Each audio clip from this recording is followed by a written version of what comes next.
para sa akin. Alam kong pinagkasaan niya lamang ang loob ko na somehow ay nakakatulong para maka-move on ako kaagad. Papasuloy.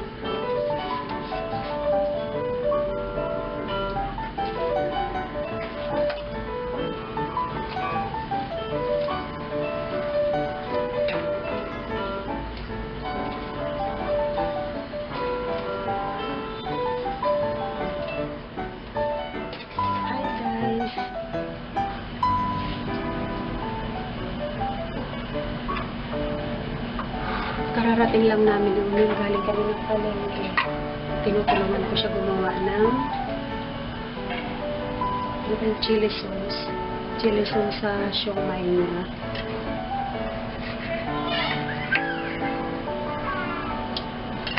Ito guys, ang ginagamit ko tuwing gagawa ako ng chili sauce. Dito ako ano ba tawag dito? Grinder. Dito ako grind. Dito ako ng bawang, yung para pino siya. Hindi naman totally pino, yung parang lang siya, yung maliit na pagkakahiwa para hindi na ako mahirapan. Ito guys, gamit ko ito nung may lugawan pa kami. Dito ako talaga gumagawa ng chili sauce para yung bawang, mahiwa siya na mabuti. Kanina ko pa ito ginagawa, hindi pa ako natatapos. Bali, ang ginagawa ko lang sa kanya, ginagawa ko muna siyang cubes. Kasi unang naliligo. Maingay ang banyo namin. Hindi lang gumagawa ko. Ginagawa ko muna siyang cubes. Kasi namili kami ng paninda niya. Sinamahan ko siyang pumunta ng paninda para makabili siya ng paninda niya. Tapos ako naman, bumili rin ako ng ulam. Hanggang ngayon, yung mga isda ko dyan, hindi ko pa nagtugasan kasi pinuuna ko itong chili sauce na tinutulungan ko siya. Kanina, pagdating namin, may bumili na agad sa kanya ng fries. May nagpaluto na kaya sabi ko, ako na lang gagawa na ako ng chili sauce. Tapos ngayon, naligo na siya. Tapos na siya mag-ayos ng paninda niya. Ako naman, tambak ang hugasan ko dito. Kaya mamaya ayusin ko yan pagkatapos ko gumawa ng chili sauce.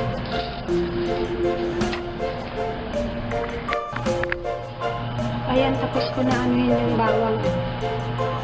Tapos pipinunin ko na siya. Yan yung ginagawa. Ito naman, nagkupit-kupit na ako ng sili.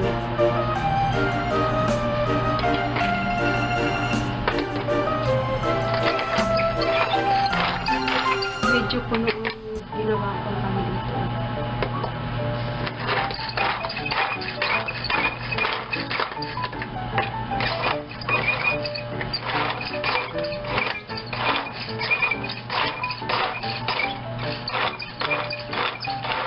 Iba, para kasing naiipit eh.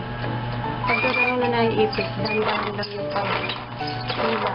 Kasi baka matanggal po.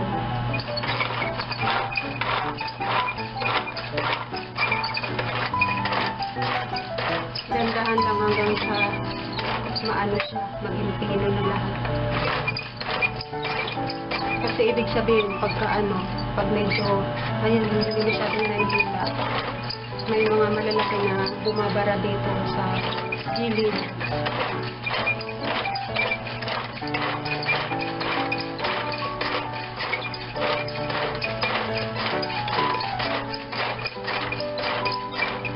Ayan, meron ng maliliit. Pero yung iba malalaki pa din. Pwede na siguro ito, tingnan na natin. Oh. Nakikita niyo. Ayan. Ito, pagka marami akong ginagawa na chili sauce, o kaya kailangan ko ng maraming bawang, ito lang talaga ang ginagamit ko. Ilang taon na to dito sa bahay. Sobrang, siguro mga 7 years na ito. Binili ko to sa Lazada ng 100. 100 plus lang. Alam ko 100 plus lang ito noon. Ewan ko lang ngayon kung magkano na to. Napaka-useful. Tapos maraming laman. Ayan o, pino talaga siya. Pino.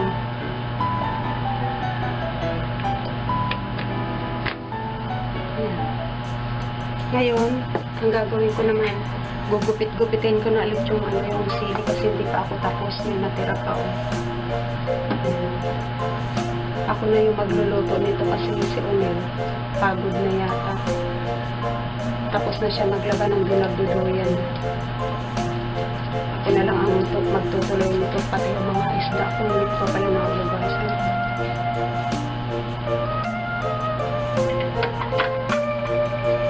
Mamaya na ulit. Ayan guys, ngayon iluluto ko na yung chili sauce. Para maging chili sauce. Buksan ko lang yung kawali. Ito guys, hindi ito madumi. Yung mga pinaglutuan lang ito ng chili sauce. Ng bawang. Tapos meron ng mantika. Ilalagay ko na dito yung sili.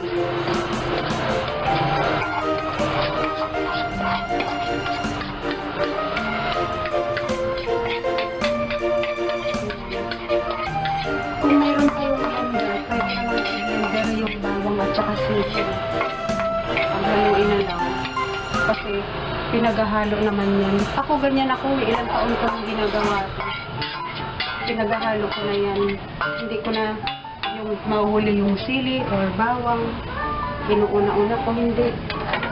Pinagsasabay ko na yan silang dalawa. O, ayan, ang ganda ng bawang natin. Ang dami. Pag gumagawa ako ng chili sauce, kasi kailangan mas marami ang bawang kaysa sa sili.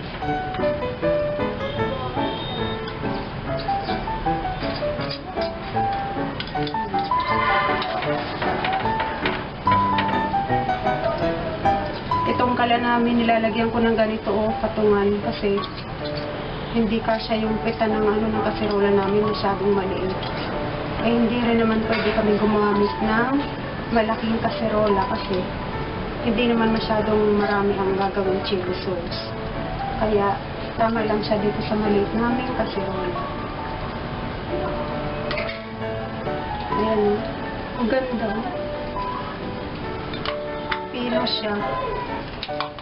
Ito lang yung ginagamit ko kahit dati pa nang may lugawan kami.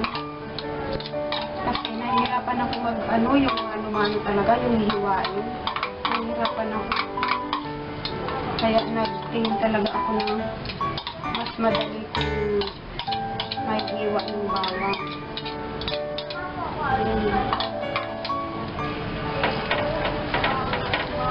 Itong pagka gumagawa ko ng chili sauce, hindi pwedeng iwanan kasi pwedeng masunog yan. Pag nasunog, papait. Papait na. Minsan nangyari kay Unel yan yung nag-ano siya, ibisi siya, marami siyang ginagawa. Nasunog yung chili sauce na. Pero hindi ko pinatapon yun. Ang ginawa ko, na lang ulit ng bawang at saka sili. Tapos yun, hinaluan ko, pinahaluan ko na lang. Kasi ang ang sili at saka bawang, kahit naman masunog yan, mas pagka yan, na siya, yung lumamig na sa mantika, mas mabango yan at mas masarap. Mas masarap sausawan. Ito palang chili sauce ay para sa siomay ito kay sa paninda ni Unel. Para sa siomay.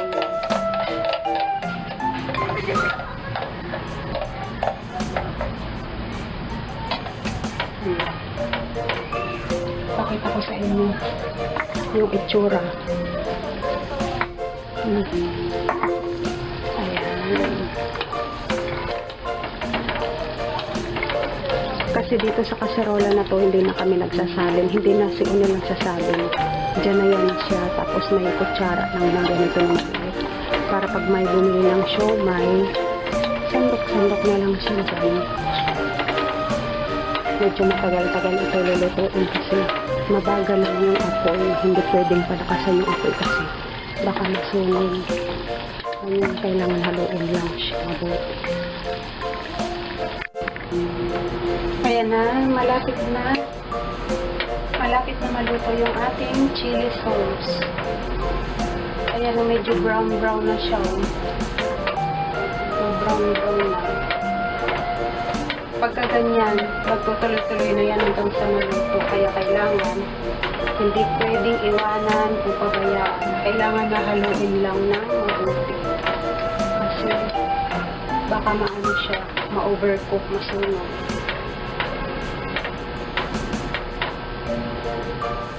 Ayan, luto na yung ating chili sauce. Ayan. Pag ganitong kulay, pwede nang patayin yung kalan kasi hindi pwedeng yung mapulang-mapula. Kung kailan mapulang-mapula, sa kanya yung papatayin yung kalan, yung apoy. Kasi ito, pag pinatay niya na yung kapulan niya, tuloy ang init.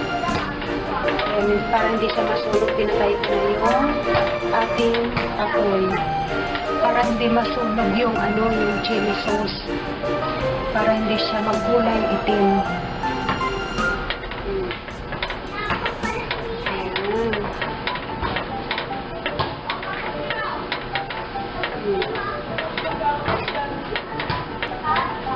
Ito na yung ating chili sauce. Ayan, meron na tayong pang budbud sa siomai. Kahit anong, kahit pang sausawan, pwede ito. Ayan, guys, thank you so much for watching. Ayan, ganito, kahit yung nagtitinda ko guys ng lugaw, ganito ang chili sauce ko. Talagang pinaghihirapan ko talagang gawin yan guys. Mano-mano ko talagang ginagawa yan. Pero pag natikman mo yan, napakasarap ng chili sauce ko kasi parang tidbits yung makakain mo talaga yung mag-crunchy yung niya, yung bawang.